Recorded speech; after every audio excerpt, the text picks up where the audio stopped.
Hola, aquí Control de Misión.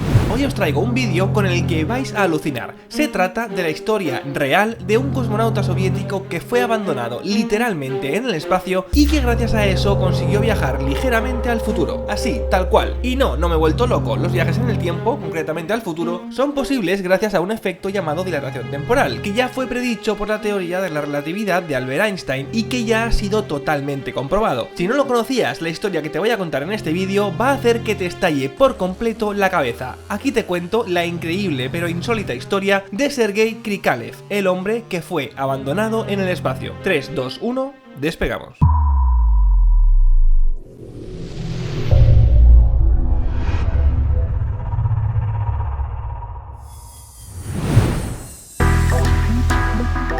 Corría el año 1991, tiempos de Guerra Fría entre Estados Unidos y la Unión Soviética. Sergei Krikalev, cosmonauta soviético e ingeniero mecánico, partió a bordo de un cohete y nave Soyuz hacia la mítica estación espacial Mir para una misión que tenía que durar unos 5 meses. Junto a él viajaron dos compañeros más, el también soviético Anatoly Artsebarsky y la astronauta británica Helen Sharman.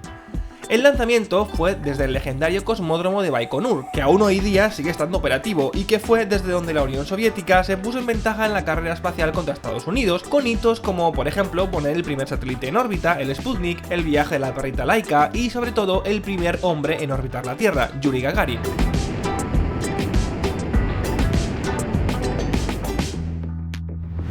Para entonces, la estación espacial Mir era todo un símbolo de poderío soviético. Sin embargo, durante el viaje de Sergei Krikalev, algo estaba a punto de cambiar.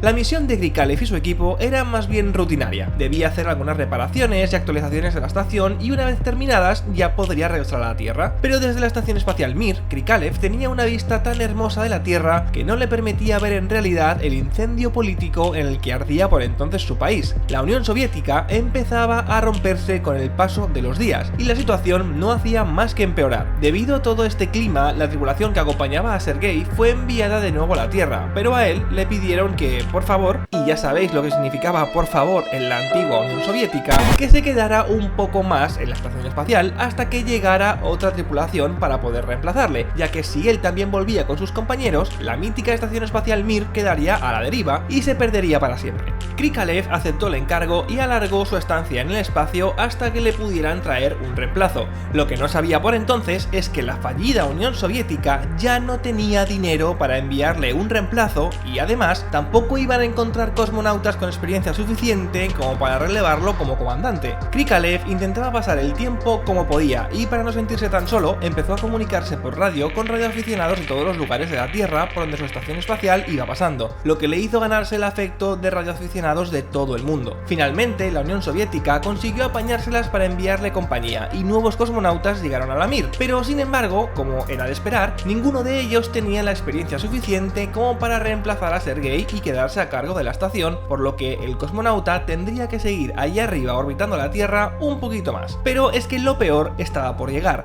El 26 de diciembre de 1991, el cosmonauta recibía un teletipo que le dejó sin palabras.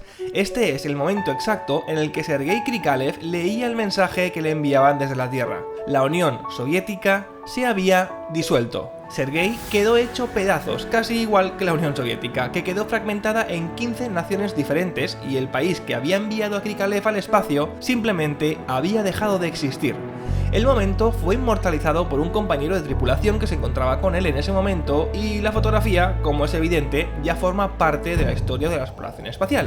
¿Y dónde entra la parte del viaje en el tiempo? Bueno, espera un momento que estamos llegando a eso. Debido a todo esto que le estaba pasando a Sergei, el cosmonauta se tuvo que quedar mucho más tiempo del que se tenía pensado en el espacio orbitando la Tierra y expuesto a efectos físicos y mentales que aún no se conocen completamente. En total acumuló 312 días y 5.000 vueltas a la Tierra hasta que por fin pudieron traerlo de vuelta, y es precisamente aquí donde entró en juego la dilatación temporal que lo hizo viajar literalmente al futuro. Pero antes de seguir, déjame decirte que si quieres apoyar el canal, considera suscribirte, que es gratis y a mí me ayuda muchísimo, y ya si te quieres convertir en miembro, pues formarás parte de este canal y me estarás apoyando de una forma mucho más directa, lo cual yo te agradeceré enormemente.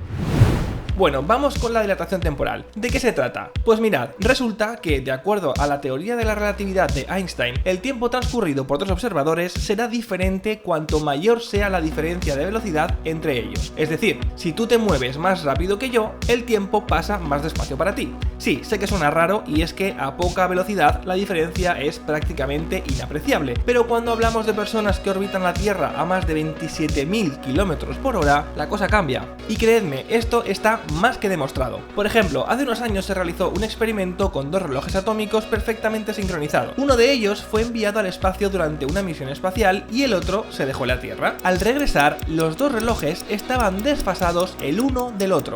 El tiempo para el reloj enviado al espacio, es decir, el que viajaba a mayor velocidad, había pasado más lento.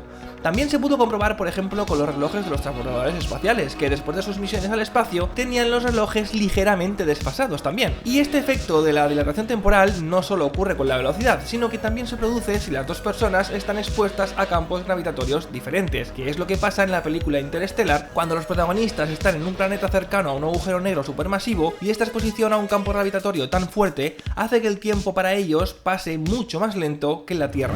En fin, el caso es que debido a que Sergei Krikalev orbitó la Tierra a más de 7,7 km por segundo durante tanto tiempo, esa altísima velocidad que llevaba hizo que el tiempo para él transcurriera unas milésimas de segundo más despacio que para las personas que estaban pisando la superficie de la Tierra. Y unas milésimas de segundo es muy poco, sí, pero técnicamente se convirtió en el ser humano que más lejos había viajado al futuro, siendo unas milésimas de segundo más joven que el resto del mundo. Y este pequeño viaje al futuro, que a ti te puede estar pareciendo una absoluta tontería, tiene unas implicaciones que no te podías esperar, porque a medida que el ser humano vaya avanzando en el desarrollo de vehículos espaciales cada vez más rápidos, la dilatación temporal empezará a tener consecuencias realmente dramáticas. Por ejemplo, si pudiéramos mantener una aceleración constante de 1 g, es decir, que la tripulación experimentaría la misma gravedad dentro de la nave que en la Tierra, lo cual sería ideal, podríamos alcanzar la velocidad de la luz al cabo de poco tiempo. Y podríamos recorrer, atención, todo el universo, todo, hasta el mismísimo borde conocido a 13.500 millones de años luz de distancia de la Tierra en menos de 30 años. Menos de una vida humana, porque en realidad el tiempo para la persona que está dentro de la nave está transcurriendo infinitamente más despacio en comparación con las personas que se quedaron en la Tierra. Eso sí, pobre de los astronautas que viajaban en esa nave, porque su casa, el planeta Tierra, ya habrá sido engullido por nuestro Sol miles de años atrás. Si te ha gustado este tipo de vídeos, por favor házmelo saber dejándome un like en este y comentándome qué te ha gustado más. Y recuerda suscribirte al canal para estar al día de las noticias más destacadas del sector espacial. Nada más desde Control de Misión, muchas gracias por ver el vídeo y nos vemos en el próximo. Adiós.